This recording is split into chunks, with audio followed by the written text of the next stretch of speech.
Jag heter Jan och idag ska jag guida er bland älgarna. Innan vi lämnar civilisationen bakom oss så måste vi prata om säkerhet och bo lite grann. Det är inte tillåtet att lämna tåget under hela resans gång. Skulle det inte en nödsituation inträffa, ja då kan ni trycka på den röda knappen bredvid dörren. I så fall genom att sparka med sina framben. Och om till exempel Gösta sparkade mig, ja då skulle jag inte kunna arbeta här längre. För då skulle jag ju få sparken. Och tjurarna, de får nya horn varje år. Hornen, de växer på våren och på sommaren.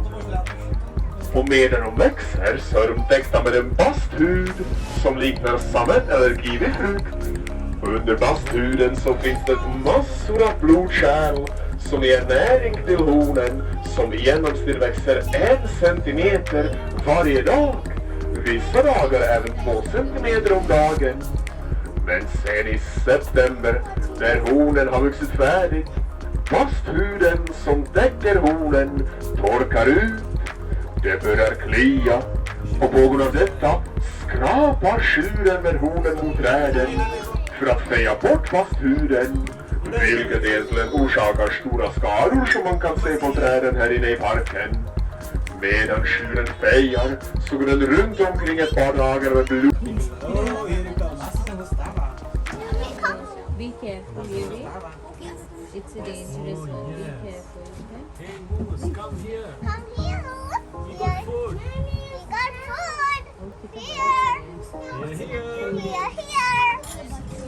It's so late. Come, baby. Oh, it's Yes. coming. But it's a dangerous one. Come. Yuri, be careful. Hello. No, फेंकना नहीं है आपको. You have to feed him with your hands.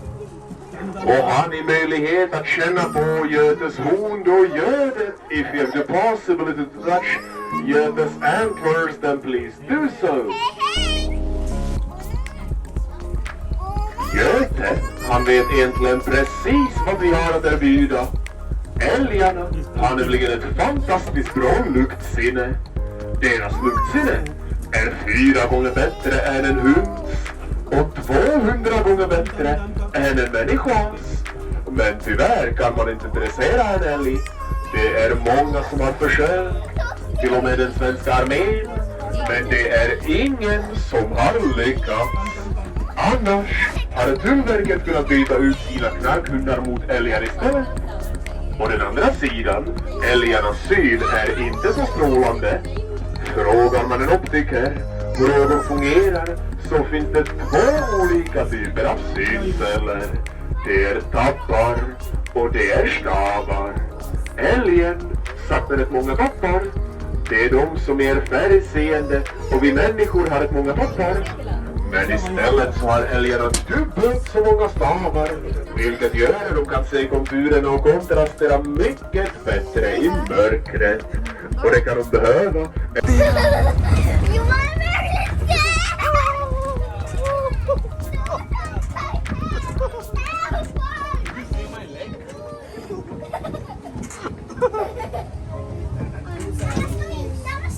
Oh, there are many. Look. Här på höger sida ligger en tjur som heter Floke. Floke, han är 3 år gammal. 1, 2. There are 2. Och han kommer från Kolmårdens djurpark.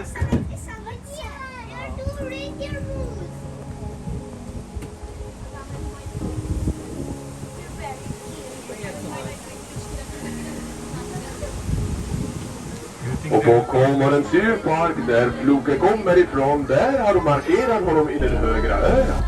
Vilket numera ser ut som en prästostskiva. Here on the right side, we have a 3-year-old moose called Floke. Floke, he is 3 years old, as already mentioned. And he comes from another moose park. Here in Sweden we have almost 30 moose parks, and we exchange our moose regularly so that they do not reproduce within the family. Och sen på vänster sida med huvudet inne i bilen, det är Sven en gång till. And then on the left side, with the head inside of the red garden, is Sven once again.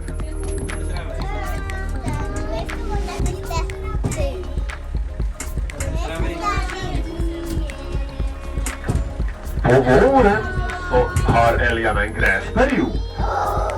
Då äter de mycket av det roliga och saftiga gräset som växer på åkrarna och på vägkanterna. Och eftersom älgarna har så många ben får de ibland stå på knä för att kunna äta gräset. Rallarros är deras favorit.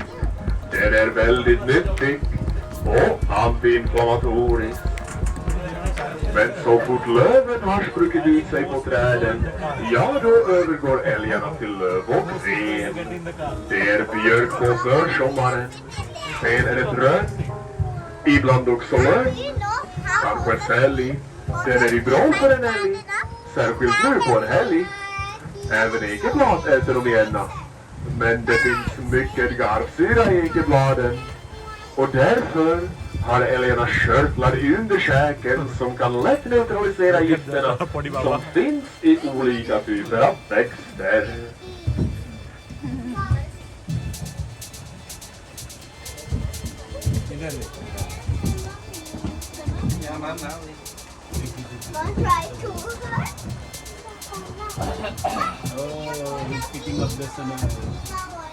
In spring, the moose, they have a grass-eating period. They will eat lots of the lush and juicy grass. And because they have so long legs, they sometimes have to stand on their knees to reach for the grass. Fireweed is their favorite. It's very wholesome and anti-inflammatory. But as soon as the leaves start growing on the trees, the moose start eating them. It's birch on early summer, then it's aspen, rowan, maple or sorrel. They would also enjoy eating the leaves of the oak trees, but they contain a lot of tannic acid. On the other hand, the moose, they can easily neutralize the poisons that are present in different types of plants.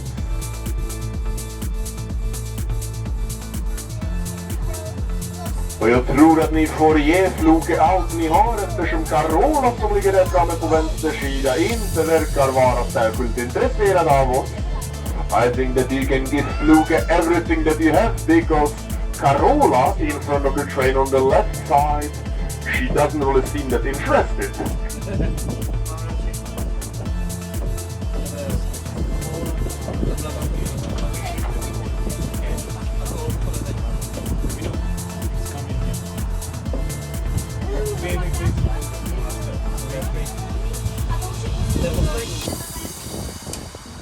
Yes, you can read from there.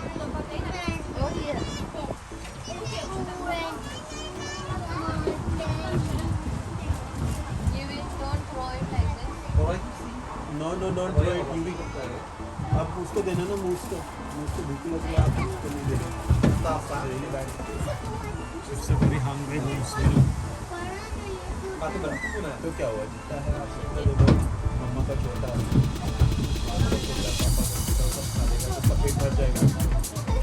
ठीक है ना.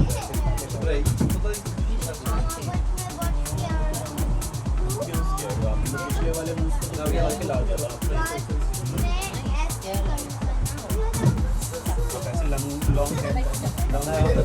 Och Carola, där framme på vänster sida, eller som jag brukar säga, lilla Kajoja.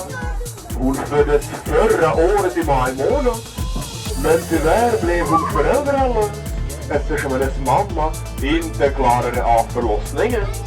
Och för att kunna rädda Carola där framme på vänster sida så har vi tagit henne ut från parken för att ta hand om henne. Och safarigrundaren som heter Karl-Åke, han gick och nappade Carola var tredje timme, även mitt på natten. Carola hon blev piggare och piggare. Hon började uppfatta knutaren Karl-Åke som sin mamma.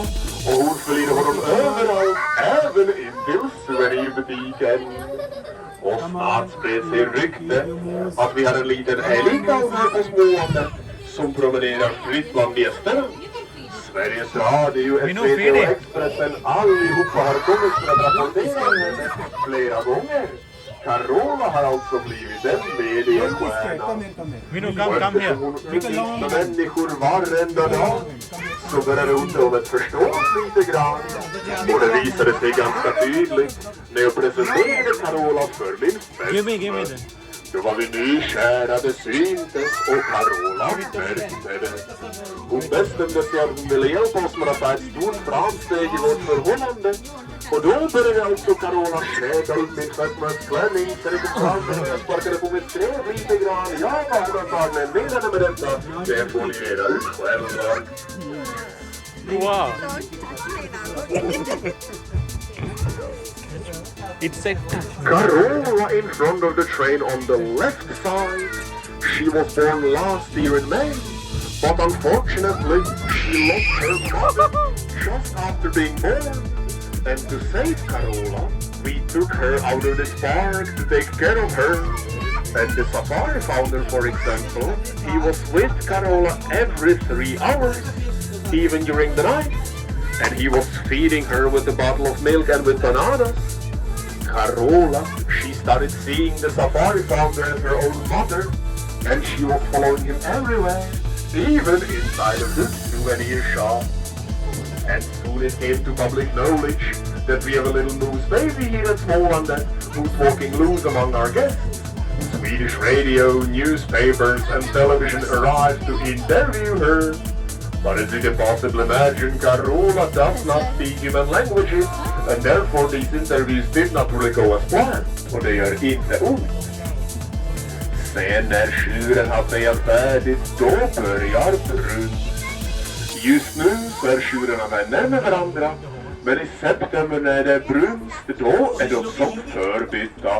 Och då blir de dödsfiender istället, och även här inne i parken kan de ha ihjäl varandra. Sen i oktober, då blir tjurarna lugnare igen. Och när dagarna blir längre, då tappar tjuren sina horn. Först tappar den ena sidan och sen efter en vecka också den andra. Och inne i souvenirbutiken har vi faktiskt Göstas horn som han tappade i februari 2020. Och de är gigantiska. Ni är jättevälkomna att gå in och kika på dem. The males, they grow a new pair of antlers every single year. The antlers, they grow in spring and in the summer. And while growing, they are covered in a skin that resembles velvet. And under the skin, there are blood vessels that nourish the antlers that on average grow 1 centimeter every single day. Some days even 2 centimeters a day. But then in September, as the growth of the antlers is completed, the skin covering the antlers dries out. It starts to itch, and the moose will start scratching it off.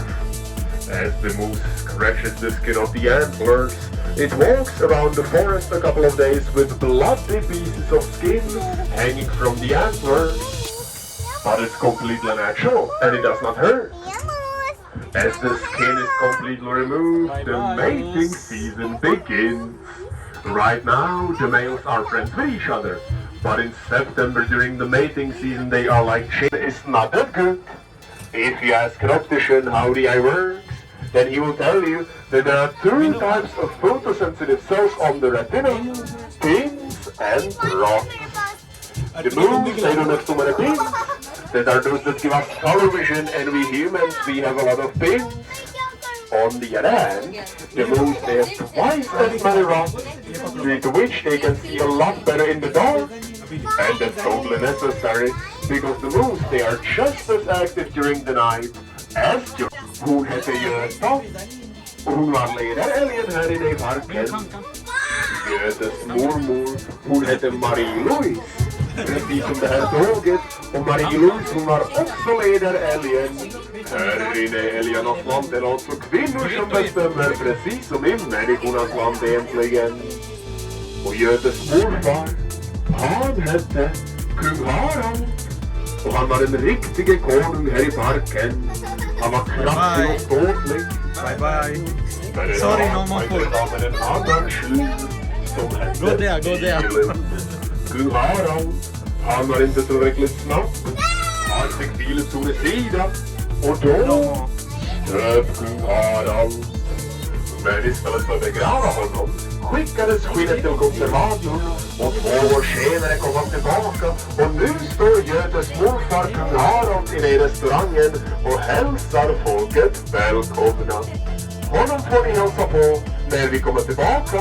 Om ni gör det så får ni kanske se hur stora horn han hade och vi förväntar oss att Götes horn blir lika stora.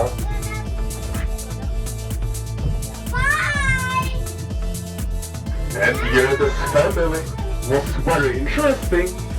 Göte's mother, she was called Göta, and she was the leading moose of this park. Göte's grandmother, she was called Marie-Louise. We named this train after her, and Marie-Louise, she was also the leading moose of this park. Here in the land of the moose, it's females who decide what's going on, just like in the land of humans, actually. And Göte's grandfather, he was called